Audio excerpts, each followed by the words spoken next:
ഇറാനും അമേരിക്കയും തമ്മിലുള്ള സംഘർഷം വീണ്ടും അതീവ അപകടകരമായ ഘട്ടത്തിലേക്ക് നീങ്ങുന്ന സാഹചര്യത്തിൽ ഇറാന്റെ പരമോന്നത നേതാവ് ആയത്തുള്ള അലി ഖമേനി നടത്തിയ പ്രസ്താവന അന്താരാഷ്ട്ര രാഷ്ട്രീയ രംഗത്ത് വലിയ ചർച്ചകൾക്ക് വഴിയൊരുക്കുകയാണ്.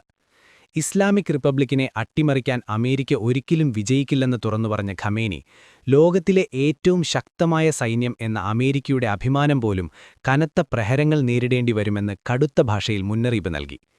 ഇറാനും അമേരിക്കയും തമ്മിൽ ഉയർന്നുവരുന്ന സംഘർഷങ്ങൾക്കിടയിലും ഒമാന്റെ മധ്യസ്ഥതയിൽ ജനീവയിൽ നടക്കുന്ന ചർച്ചകളുടെ പശ്ചാത്തലത്തിലാണ് ഖമേനിയുടെ ഈ പ്രസ്താവന വന്നിരിക്കുന്നത് എന്നതും സംഭവത്തിന് കൂടുതൽ രാഷ്ട്രീയ പ്രാധാന്യം നൽകുന്നു. കിഴക്കൻ അസർബൈജാൻ പ്രവിശ്യയിൽ നിന്നുള്ള ജനങ്ങളുമായി നടത്തിയ കൂടിക്കാഴ്ചയിലാണ് ഖമേനി ഈ വാക്കുകൾ ഉച്ചരിച്ചത്.